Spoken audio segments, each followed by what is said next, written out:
cuáles son los eventos, todas las cosas que le sucedieron muestran, son un ejemplo de cuáles son las cosas que le van a suceder al pueblo de Dios de este fin de tiempo. Por esa razón estamos estudiando al pueblo de Israel, porque no podemos desconocer la historia. Podemos ver el futuro retratado en la historia pasada. Y ya ayer comenzamos a abordar el tema relacionado con el campamento de Israel, la forma como ellos se desplazaban por el desierto y la forma como ellos acampaban. Son los dos temas que estamos tratando durante esta semana. Yo quisiera abordar el tema de los 144.000, pero el tema de los 144.000 es bastante largo, ya hice los cálculos y difícilmente vamos a poder tocar este tema. Así es que voy a preocuparme por hacer una exposición lo más sencilla posible para que podamos comprender un poquito el tema del campamento del pueblo de Israel y el orden de acampar y el orden de marcha. Así es que sin más preámbulos vamos a compartir entonces la pantalla y, y a iniciar el tema del día de hoy. Bien, hermanos, bueno, no sé qué pasó, si ya podemos ver la pantalla, eso. Bien, hermanos, el pueblo de Israel definitivamente obedeció a las órdenes de Dios. Las órdenes de Dios fueron estrictas con respecto a la perfección que debía tener el pueblo cuando estaba acampando en el desierto. Desde cuando salieron de Egipto, el pueblo de Israel se organizó en diferentes grupos, en huestes, lo vimos ayer, ordenados en escuadrones. Era un ejército perfectamente organizado, ¿cierto? Y es un ejemplo también de los ejércitos que hay en el cielo. También es un ejemplo de cómo el pueblo de Dios se organiza a través de las edades y nos muestra también la iglesia de Dios de este fin de tiempo, cómo está organizada. Afortunadamente nosotros pertenecemos a un movimiento que es el movimiento más perfectamente organizado que hay en el mundo. Hace unos años salió un reporte en una revista eh, las elecciones de Reader Hist, yo no sé cuántos conocieron esta revista, y ahí hablaban acerca de algunas entidades organizadas en el mundo. Y entre esas entidades aparecía una empresa grande, aparecía el ejército alemán y aparecía la Iglesia Adventista del Séptimo Día, como las entidades más organizadas, más perfectamente organizadas que hay en el mundo. Bien, pues algo así era el pueblo de Israel. Era un ejército perfectamente organizado, similar a como está organizada la iglesia adventista en el mundo. El movimiento adventista presenta organizaciones a nivel horizontal y a nivel vertical, similar a como sucedía con el pueblo de Israel. Presentaba una organización horizontal y presentaba una organización también vertical. Eso hacía que durante el campamento del pueblo de Israel se facilitara, por decirlo así, entre comillas, pero se permitiera una mejor administración de todo el pueblo. En números, nosotros en los libros de Éxodo, Números, Levítico y Deuteronomio, se nos habla acerca de esta forma como el pueblo de Israel era organizado. Fue organizado tan minuciosamente que se nos dice que eran contados por familias, eran contados por grupos de diferentes cantidades de personas. Y se nos dice cómo debían acampar. Aquí les di un ejemplo que voy a tomar más adelante, que fue la forma como debía acampar el pueblo de Judá, ¿cierto? Por sus ejércitos, por sus familias, y de esa manera se permitía que ellos pudieran estar ubicados cerca del santuario, pero a una distancia prudencial. Y aquí vamos adelantando lo que significa el término campamento. Ayer alcanzamos a ver, ¿cierto? Que es una ubicación temporal de un grupo de personas o de grupos milicianos que se organizan en determinado tiempo y en cierto lugar para cumplir un objetivo específico. Y eso era lo que sucedía con el pueblo de Israel. Y nos dice que ellos pedían acampar cada uno junto a su bandera. Y aquí tenemos que ese pueblo, al ser organizado de esa forma, se permitió ser censado, ser contado, para evidenciar que de Egipto salieron más de 600.000 hombres, sin contar las mujeres, los niños y los discapacitados. Cuando el pueblo de Israel iba a acampar, hermanos, y aquí quedamos ayer, eh, ubicaba primero las coordenadas. Las coordenadas son los puntos cardinales, es decir, la ubicación en la cual ellos iban a organizar el santuario de Dios. Primero se ubicaba el santuario. Primero se ubicaba, obviamente, el punto cardinal hacia el cual debía dirigirse la entrada del santuario, que era el oriente, ¿cierto? Y después de ubicar ese lugar, entonces se organizaba el santuario. Obviamente esto tenía un orden, y los primeros que acampaban eran los levitas. Ellos eran los que organizaban todos los muebles del santuario, el santuario como tal, y cada una de sus partes. Y quien primero de los levitas se ubicaba era Aarón, ¿cierto? Se ubicaba al frente de la puerta del santuario. Después se cubría la retaguardia del santuario, los gersonitas. Posteriormente al sur los coatitas, al norte los meraritas, y los levitas cubrían completamente todo el santuario, alrededor del santuario. Todo tenía un propósito, y ese propósito era que ellos rodearían el tabernáculo del testimonio, el santuario como tal, con un propósito, y el propósito era que nadie más se acercara al santuario, sino solamente los levitas, aquellas personas que habían sido consagradas para estar cerca de la presencia de Dios, y todo obedecía a un principio, y el principio era la santidad de Dios. Sí, Dios siempre hizo hincapié en eso, en su santidad, y rematamos con el comentario de que nosotros no podemos acercarnos a Dios de cualquier manera. Cuando vamos a la iglesia, no podemos utilizar cualquier término, cualquier expresión. Cuando yo era niño, me acuerdo en una cartilla de estudio, se presentaba un ejemplo de uno de los grandes héroes de nuestra nación, Simón Bolívar, el libertador que nació en Caracas, y se nos habla de una oportunidad en la que estaba él en el templo con sus soldados. Y uno de sus soldados en el templo cruzó la pierna, se sentó y cruzó la pierna. Y el libertador le llamó la atención y le dijo que quitara las piernas de esa posición y se sentara correctamente, que no se sentara con las piernas cruzadas, porque estaban frente a la presencia de Dios. Si eso lo hizo un comandante, un militar que estuvo en Europa y que su mente estaba centrada en conquistar reinos humanos, ¿cuánto más nosotros que tenemos más conocimiento de Dios? Cuando nos acercamos al trono de la gracia, debemos asumir una actitud de completa de reverencia frente a la presencia de Dios. La presencia de Dios debe ser el centro de nuestras vidas en todo lo que hacemos. No solamente en nuestro comportamiento, sino aún la ropa que llevamos a la casa del Señor. Debe evidenciar que nosotros tenemos que tener un comportamiento que esté a la altura de la presencia de Dios. Así es que con base en eso continuamos entonces la exposición del día de hoy.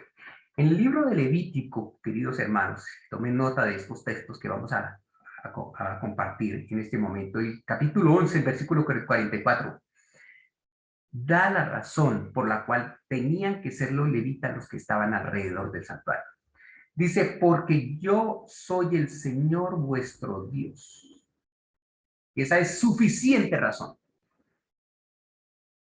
Que Dios es nuestro Padre, es nuestro Dios.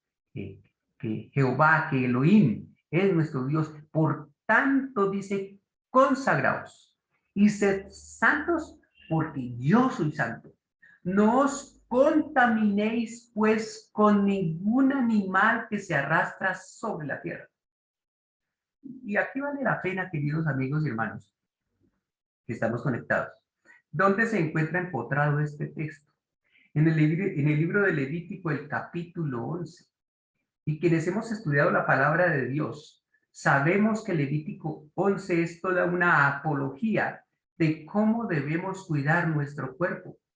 Es una de las indicaciones más explícitas que existe en la palabra de Dios acerca de las carnes limpias, las carnes inmundas, cómo debemos cuidarnos. Y al terminar el capítulo, después de esa exposición, nos dice la razón. Dice, porque yo soy santo, sed vosotros santos. Es decir, nosotros santificamos nuestro cuerpo con lo que comemos, con lo que escuchamos, con lo que vemos, con lo que percibimos y aún con lo que olemos. Por eso Dios quiere o siempre ha querido llevar a su pueblo a un lugar natural, libre de contaminación. Por eso lo sacó de ese imperio, de esa nación, de esa ciudad, y los llevó al desierto, al monte, al campo, donde estuvieran, pudieran ser santos, pudieran ser consagrados, pudieran estar separados de ambientes contagiados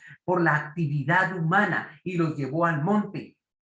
Y allá les dio una reforma para que se cuidaran en su cuerpo, en su salud. Les dio los principios de la salud. Los llevó a un lugar donde había sol, donde había aire, donde había agua fresca, donde les pudo dar agua limpia, sin contaminación, ¿cierto? Donde les pudo dar la luz del sol y les pudo dar el descanso que ellos necesitaban. En una ciudad ellos no podían ni siquiera descansar como debían hacerlo. Les dio los principios naturales para que ellos se cuidaran, porque debían cuidar sus cuerpos que son santos. Y luego con el apóstol Pedro en el capítulo 1, en la primera epístola de Pedro, el capítulo 1, el versículo 5, repite esta acción. Yo voy a mencionar algunos textos que aparecen en la Biblia con respecto a este mismo principio. Dice, sino que así como aquel que os llamó es santo, así también sed vosotros santos en toda vuestra manera de vivir. No dice un solo matiz, dice en toda. Dios es exigente, completamente exigente, dice en toda vuestra manera de vivir. No es santidad únicamente los sábados, no es santidad únicamente en el templo, sino como en la locución ministerial se esbozaba hace un rato, es mientras estamos de pie que nosotros evidenciamos esa relación con Dios, esa santidad con Dios, la oración que nos une con Dios. Porque está escrito, sed santos. ¿Por qué? Porque yo soy santo. No, no es que nosotros debemos ser santos porque sí. No, hay una razón de peso. Si nosotros queremos acercarnos a Dios, ser semejantes a Dios, estar con Él, debemos practicar la santidad. Hermanos, esta no es una doctrina de ascetismo o de fanatismo, de extremismo religioso. Una y otra vez la palabra de Dios nos está repitiendo este principio. Como lo dijo José cuando estaba en Egipto ante el faraón. Cuando Dios dice una cosa 2 veces o 3 veces, es que el asunto es serio, es que el asunto es importante, es que el asunto es trascendente. Es decir, sin él no se puede continuar en la relación con Dios. Cuando dice, sed santos porque yo soy santo, está repitiéndonos el principio, allá Kadosh, ustedes sean santos. ¿Por qué dice? Porque santo soy yo. Allá Kadosh Chikadosh Ani. Ese es el principio que aparece en la palabra del Señor. Sed santos porque yo soy santo. Y luego nuevamente nos repite el texto en el capítulo 19 de Levíticos 2. No lo repite 2 veces, lo repite 3 y 4, y todas las veces ustedes van a ver plasmada en la palabra de Dios esta misma declaración. Habla a la congregación de los hijos de Israel y diles, seréis santos porque yo el Señor, Elohim, ¿cierto? Hashem, yo el Señor, vuestro Dios, soy santo. Cuando Dios habló con su pueblo para que tuviera las diferentes actividades, inclusive en la reunión con ellos en el monte en el monte Sinaí cuando fueron a recibir la palabra de Dios, y siempre que tenía un encuentro con ellos, les repetía este principio: santificaos pues, Kadosh, ¿cierto? ¿Por qué? Porque yo soy santo, porque yo soy el Señor vuestro Dios. Y el capítulo 3, el versículo 3 del libro de Amós, nos explica más detalladamente la razón de nosotros practicar esa santidad, porque dice: andan dos hombres juntos si no se han puesto de acuerdo. ¿Podemos andar con Dios si no somos santos? Si no estamos de acuerdo con la santidad, si estamos incorporando en nuestra mente y en nuestra vida cosas que no son santas, no podemos estar con Dios. Tendremos que estar alejados de Dios, como lo vamos a ver en la gráfica más adelante. Nos vamos a dar cuenta que entre más santidad practiquemos, más cerca de Dios estaremos. En tanto que mientras menos santidad practiquemos, más lejos de Dios estaremos. En tanto nosotros estemos alejados de la santidad, estaremos alejados de la presencia de Dios. Ese es un principio preciso que luego el profeta Isaías nos lo explica en el capítulo 35, el versículo 8. Dice: allí habrá una calzada, un camino, y será llamado camino de santidad. Y escuchen lo que dice allí: el inmundo no transitará por ese camino. ¿Cómo somos nosotros? ¿Cómo estamos nosotros? ¿Cómo están nuestros labios? ¿Cómo están nuestros ojos? ¿Llenos de concupiscencia? ¿Llenos de pitumia? ¿Cómo están nuestros oídos? ¿Llenos de maldad? ¿Acostumbrados a escuchar cosa insana? ¿Cerramos nuestros oídos a los chismes, a las cosas que afectan nuestra mente?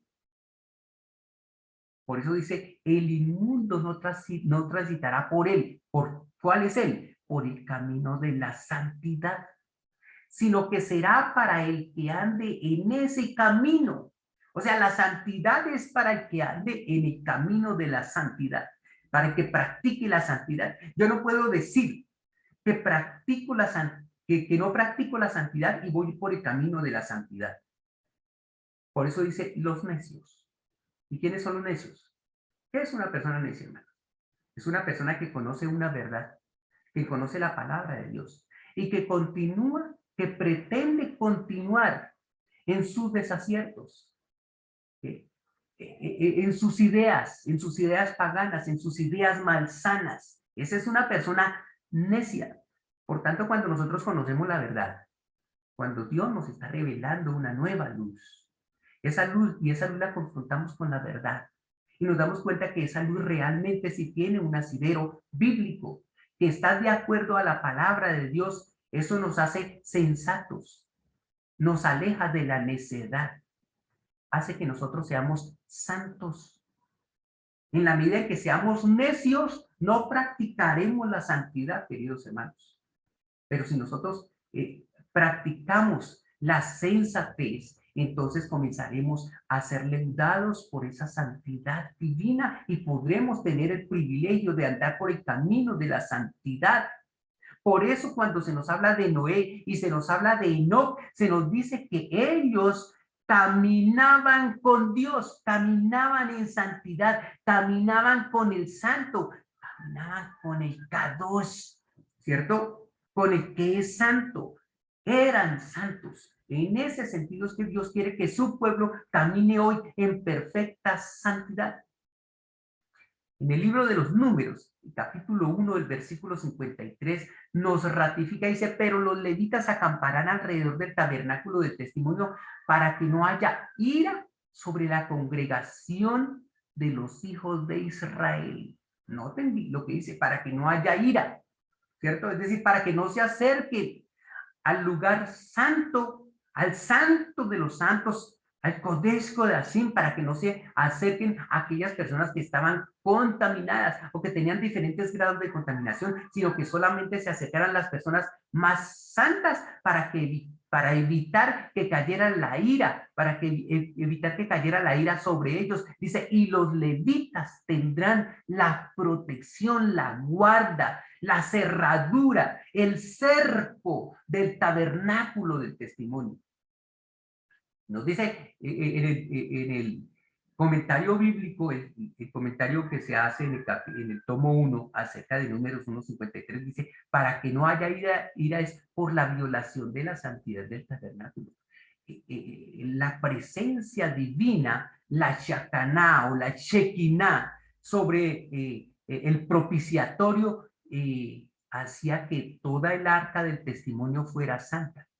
Y esa arca del testimonio le confería santidad a ese lugar santísimo. Y ese lugar santísimo, por la presencia divina, no era por el lugar como tal, era la presencia divina la que le confería la santidad, hacía que el tabernáculo fuera santo. Y ese tabernáculo santo es un tipo, es un ejemplo de lo que el cristiano individual es.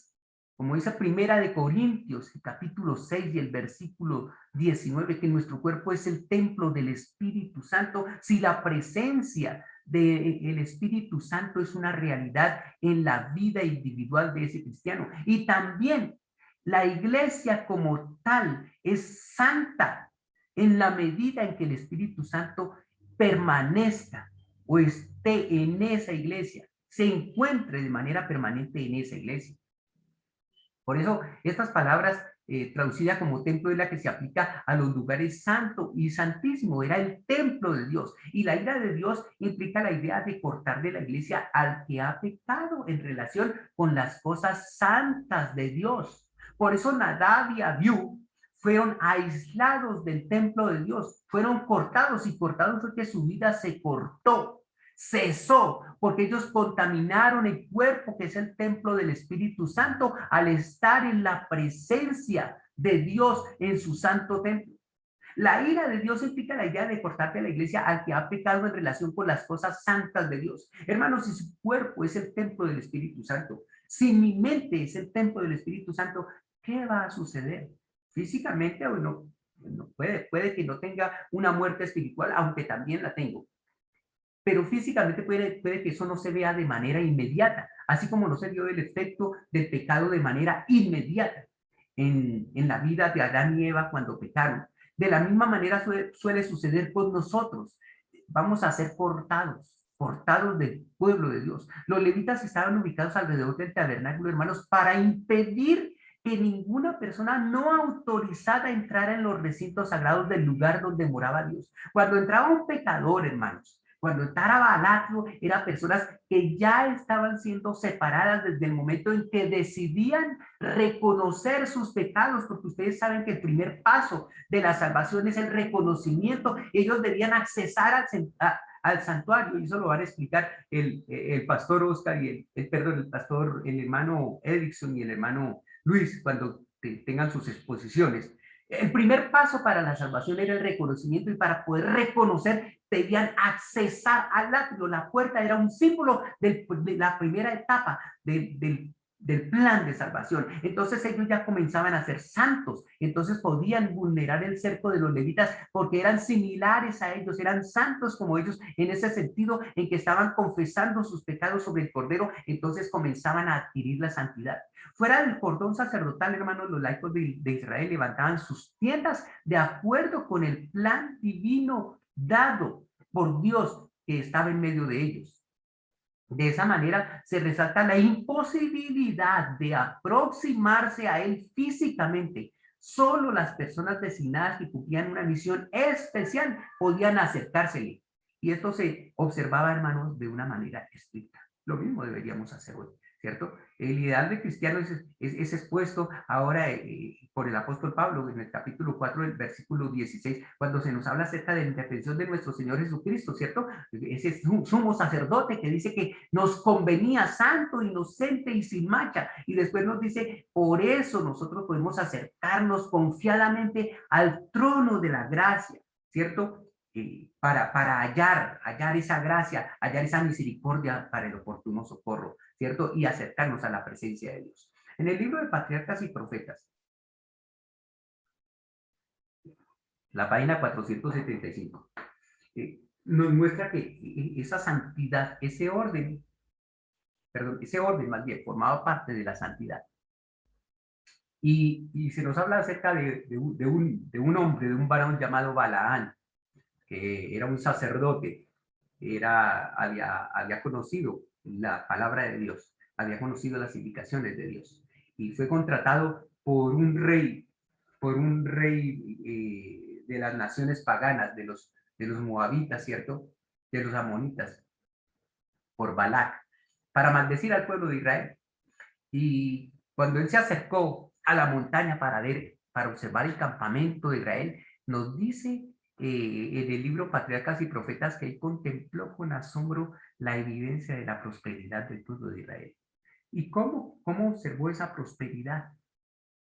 Por el orden, por el orden que presentaba el pueblo de Israel en la distribución de cada una de sus tribus, de cada una de las huestes, de cada uno de los grupos, de cada una de las familias que había en el pueblo de Israel. Se lo había pintado al pueblo de Israel como una multitud ruda y desorganizada que infectaba el país con grupos de merodeadores que afligían y aterrorizaban a las naciones circunvecinas.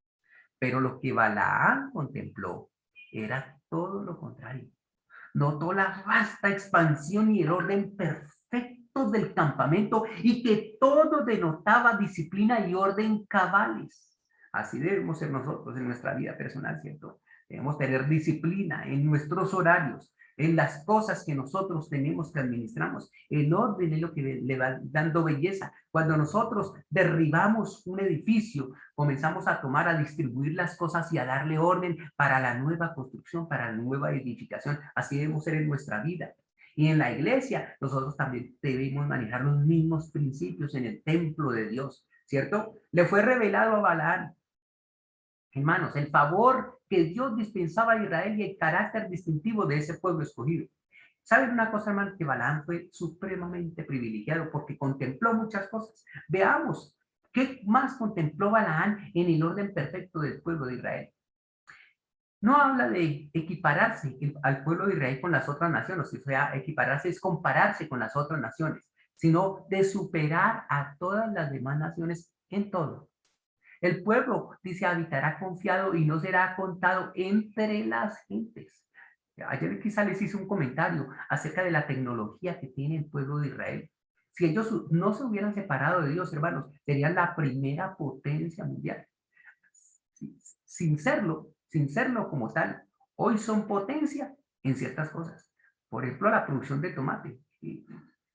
Imagínense, Israel que no tiene tierras, es primera potencia en la exportación de tomates. ¿Por qué? Porque Dios les ha dado órdenes estrictas en cuanto a cómo deben ellos hacer sus cultivos. Les ha dado sabiduría y las bendiciones de Dios, aunque el pueblo se apartó, todavía siguen cubriendo a ese pueblo. Cuando se pronunciaron estas palabras, ¿cierto? El pueblo habitará confiado y no será contado entre las gentes. Los israelitas aún no se habían establecido permanentemente en un sitio, y Balaam no conocía su carácter particular y especial, ni sus modales y costumbres.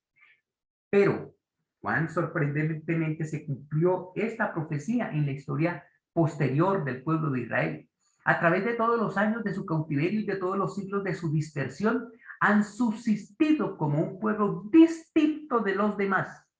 Así también los hijos de Dios, escuchen bien, miren la promesa. Cuando nosotros vemos a ese pueblo, así también los hijos de Dios, el verdadero Israel, nosotros como en el movimiento adventista, hermanos, que somos el verdadero Israel, ¿cierto? Aunque dispersados entre todas las naciones, no son sino advenedizos en la tierra y su ciudadanía está en los cielos. Pero con todo, miren lo que sigue diciendo la promesa ya en la página 476. No solo se le mostró a Balaam la historia del pueblo hebreo como nación, sino que contempló el incremento y la prosperidad del verdadero Israel de Dios hasta el fin. No solo materialmente, hermanos, sino vio cómo el favor especial del Altísimo asistía a los que le temen y le aman. Los vio sostenidos por su brazo entrar en el valle de la sombra de muerte y los vio salir de la tumba, coronados de gloria, honor e inmortalidad. Balaam vio a los redimidos regocijarse en las glorias imperecederas de la tierra renovada.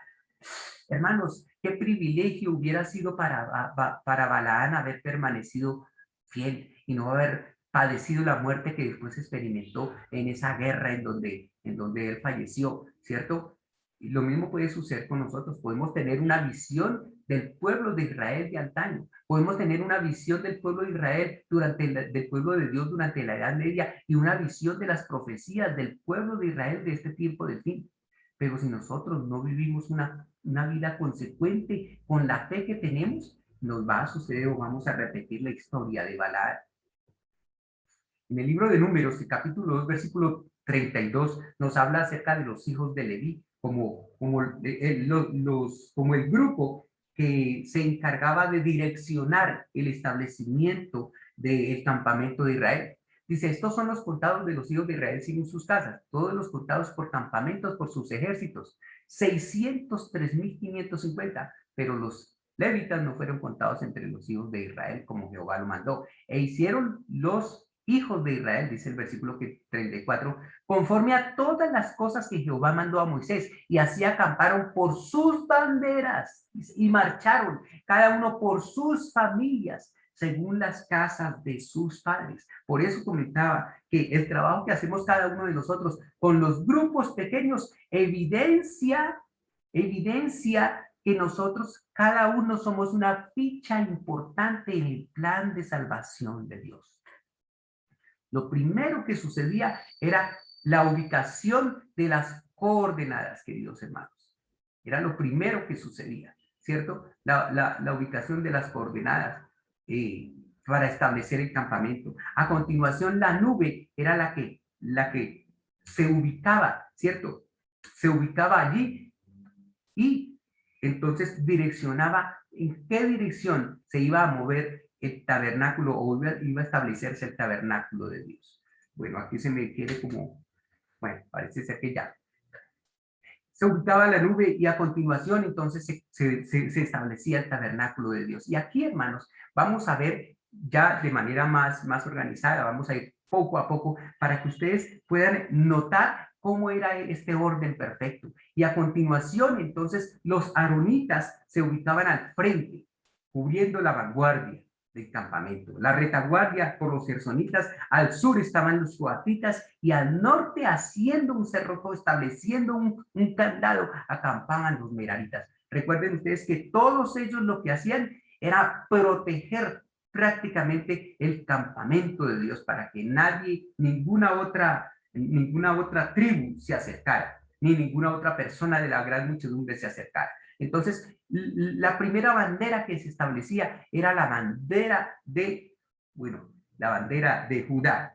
Era la primera tribu que acampaba, también a la vanguardia, en ese mismo orden, así como los aaronitas se ubicaban en la entrada por el oriente del santuario. De la misma manera, también había un orden. Primero Judá era la primera bandera que se ubicaba y con ella toda la tribu. A su costado derecho, en ese orden, a su costado derecho se ubicaba la tribu de Isaacar. Y a su costado izquierdo entonces se ubicaba la tribu de Zabulón. Después seguía la siguiente bandera por el sur, en ese orden. Y era la bandera del hombre, la bandera de Rubén. Noten que la bandera de Judá era la bandera del león, la bandera de la tribu de Judá. Y después vamos a explicarlo, ¿cierto? Pues si tenemos tiempo, cuando expliquemos lo de los 144.000, el tema de los 144.000, la cara del león, ¿cierto? De Judá. Y la cara de hombre de Rubén, de los 4 seres vivientes, de los 4 ángeles, de los querubines que aparecen en el libro de Ezequiel, el capítulo 1 y el capítulo 10. Muy bien, entonces a continuación acampaba la tribu de Rubén. Y a su derecha, de la misma manera como acampó la tribu de Judá, entonces se ubicaba la tribu de Gad, a la derecha de Rubén. Y a la derecha, ellos siempre acampaban con el rostro mirando al campamento, siempre mirando al arca, siempre mirando los oficios del santuario. Entonces, por eso, de esa manera acampaba la tribu de Judá y el campamento de Judá como tal. Ya tenemos todo el campamento de Judá completo. Y a continuación está el campamento de Rubén. A la derecha de Rubén se ubicaba la tribu de Gad y a su izquierda se ubicaba la tribu de Simeón, en ese orden perfecto. Y a continuación, entonces, la retaguardia en la retaguardia estaba la bandera del becerro, ¿cierto? Del toro, que correspondía a Efraín. Y allí la tribu de Efraín entonces se establecía y acampaba. De la misma manera, a la derecha de la tribu de Efraín se ubicaba, aquí me quedó al revés, se ubicaba Manasés, ¿cierto? Manasés estaba a la izquierda, pero se ubicaba la tribu de Benjamín, a la derecha de Efraín se ubicaba Benjamín y luego a la izquierda Manasés.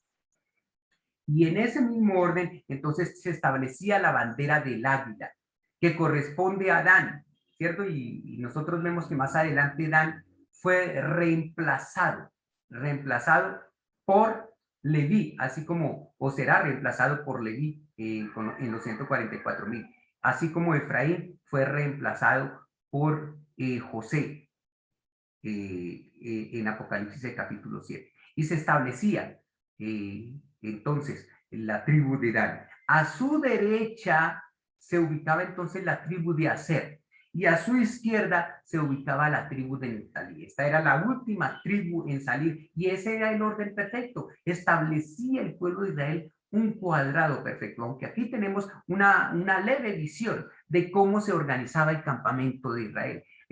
Ahorita vamos a ver una visión un poquito más amplia, ¿cierto? De cómo lo hacían. Y por fuera estaba la muchedumbre. Ahorita vamos a ver cómo era esta organización. Veamos entonces este concepto que aparece en el libro de Éxodo, el capítulo 18 y el versículo 21.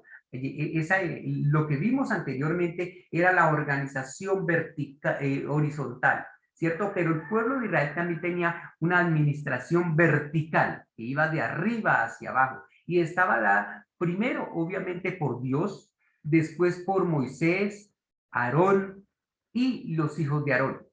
Pero además de eso, nosotros vemos que hubo otra, o esa organización cada vez se fue haciendo más minuciosa. En el capítulo 18, el versículo 21 de Éxodo, nos dice que por orden de Dios y a través del suegro de Moisés, Dios le indicó a Moisés lo que debía hacer. Le dijo, además escoge tú de entre todo el pueblo varones de virtud, varones temerosos de Dios.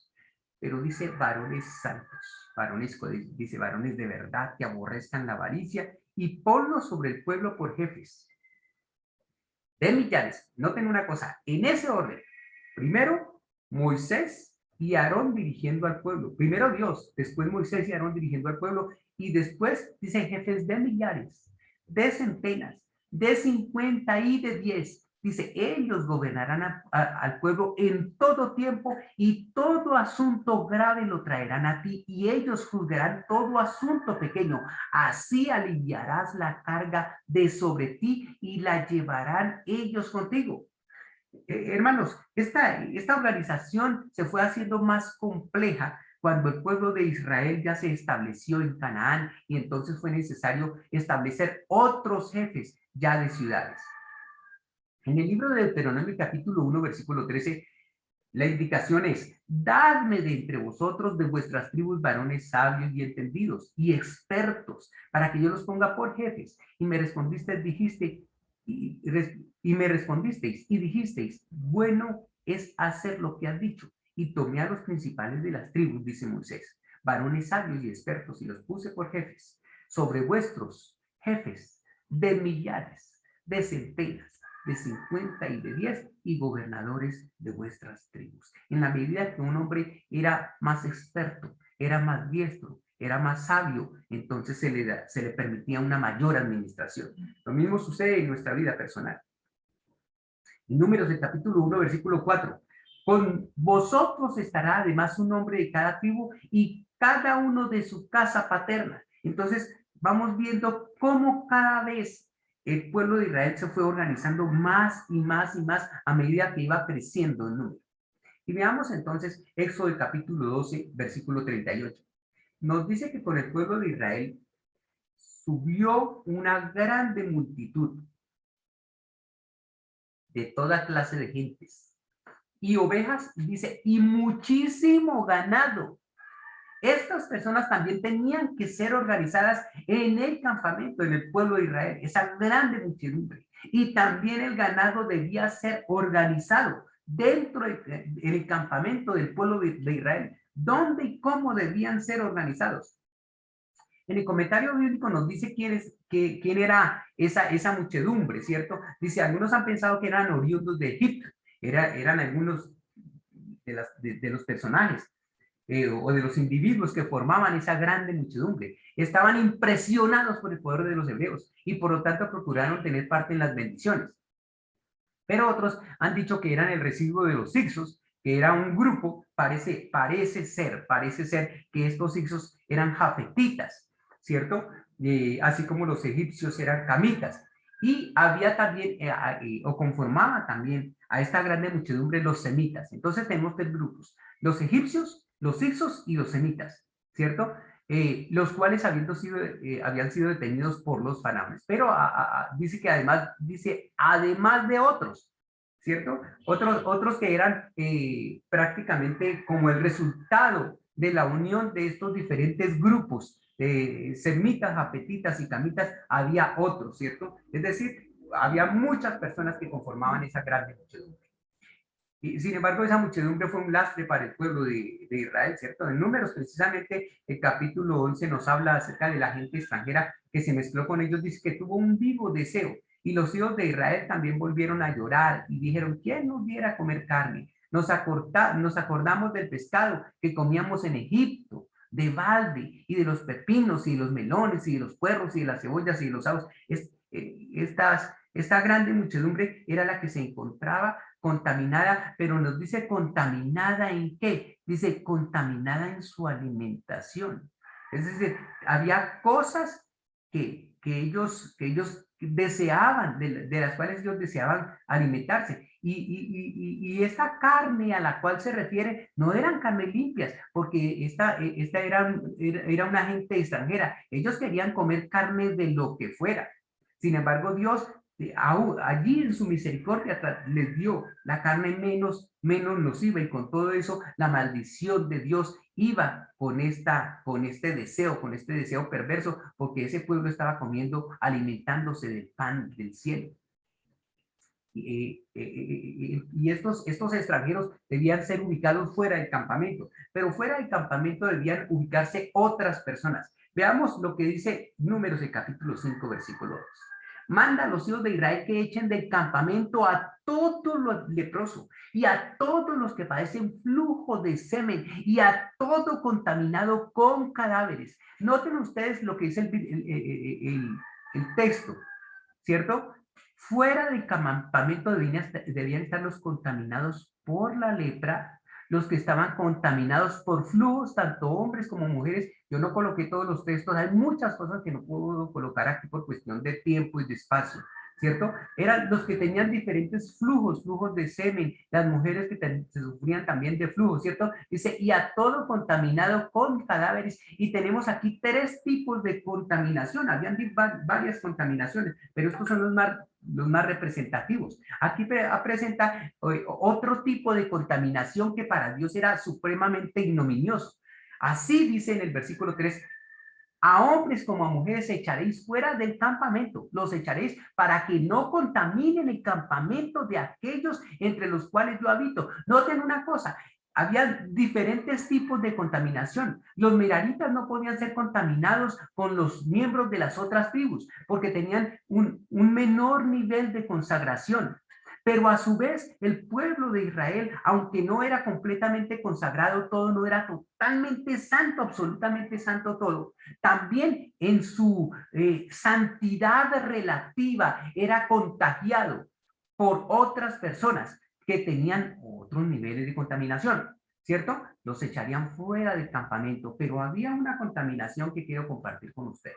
Y fue la que le sucedió nada más y nada menos que a uno de los líderes del pueblo de Israel, o a más de uno de los líderes, como el caso de Aarón. Pero el caso de María, que fue la instigadora de esa contaminación, nos dice en Números 12, del 14 al 15, pero el Señor dijo a Moisés con respecto a María, dice, si su padre le hubiera escupido a ella, a María, a ella en la cara, por rebeldía en el rostro, ¿no llevaría su vergüenza por 7 días?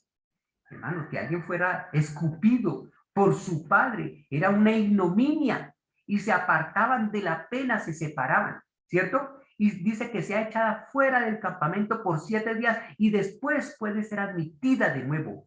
Miriam fue confinada fuera del campamento, hermanos, por 7 días y el pueblo no se puso en marcha hasta que María fue liberada de su contaminación y pudo regresar. Entonces aquí, hermanos, termino con esta diapositiva para que ustedes vean un cuadro más completo y a ver si terminamos esta parte de la exposición, porque tengo que exponerlo del campamento en marcha. Y entonces nos dice, ¿cómo era que se organizaba el campamento? Tenemos nuevamente el orden, ¿cierto? La nube, el tabernáculo, los aronitas, los gersonitas, los coatitas y los meraritas, todos miembros de la tribu de Leví. Mañana voy a explicar un poquito más acerca de esta tribu, ¿cierto? La bandera, ¿cuál bandera? La bandera de Judá. A su derecha, Isaacar, a su izquierda, Zabulón, y luego la bandera de Rubén, ¿cierto? A su derecha, Gad, a su izquierda, Simeón, luego la bandera de Efraín, a su derecha, Benjamín, a su izquierda, Manasés. Luego la bandera de Dan, a su derecha, Aser, y a su izquierda, Neftalí. Y entonces veamos la distribución de los que estaban fuera del campamento. Este era el campamento perfecto del pueblo de Israel, un cuadrado perfecto. Esto es solamente una figura, hermanos. Lo que vamos a ver en el cielo, lo que vio Juan en Apocalipsis, el capítulo 15, un cuadrado perfecto de los 144,000. Es maravilloso. Aquí nos parece bonito, allá así, con estas figuritas nos parece bonito, pero realmente la figura de los 144,000 sobre el mar de cristal, sobre el mar de vidrio, va a ser algo inimaginable, espectacular, como un gigantesco coro con todas sus voces, con todos sus matices, ¿cierto? Con sus bajos, con sus barítonos, con sus tenores, con sus primeros tenores, con sus segundos tenores. Hermanos, va a ser un cuadro, un coro espectacular que va a alabar el nombre de Dios. Entonces tenemos explicada la gran muchedumbre. Fuera del campamento, escuchen, en la retaguardia, perdón, hacia el sur estaban los egipcios, hacia el norte, hacia el occidente se encontraban los hicsos y hacia el norte se encontraban los semitas. Este es un cuadro más o menos aproximado de cómo se ubicaba el campamento de Israel. Pero había alguien más, que estaban los animales, que yo no lo coloqué aquí. ¿Por qué? Porque los animales no son personas, no forman del campamento, pero estaban allí, alrededor del campamento también, perfectamente organizados. Y miren quiénes estaban también. Fuera del campamento, no de cualquier manera, también organizados. ¿Notan? Ah, estaban los contaminados también, así al frente, en el oriente, se encontraban los contaminados con lepra, los primeros, lepra como un símbolo del pecado. Todas las contaminaciones son símbolos de diferentes pecados, pero se encontraban también los contaminados con muertos. Aquí los tenemos. Y también se encontraban los contaminados con flujos, con diferentes tipos de flujo. Y los contaminados con el mayor tipo de contaminación, que es la rebeldía, el orgullo, el pecado, la suficiencia propia, el último lugar, ¿cierto?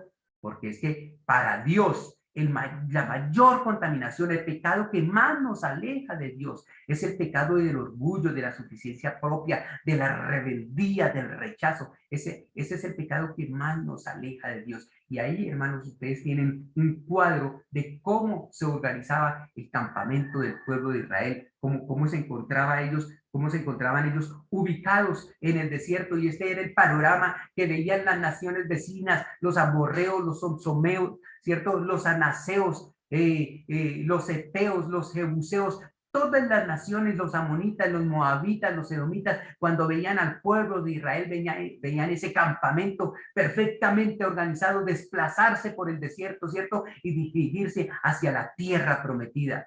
Así, hermanos, el mundo ve al movimiento adventista, lo vea usted. me ve, cuando yo cumplo con esos índices, con esos estándares de santidad que el cielo me exige, así el mundo me ve, dice una persona organizada, una persona en santidad, una persona que va para el cielo.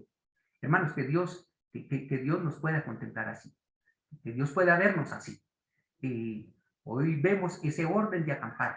Mañana vamos a ver el orden de marcha.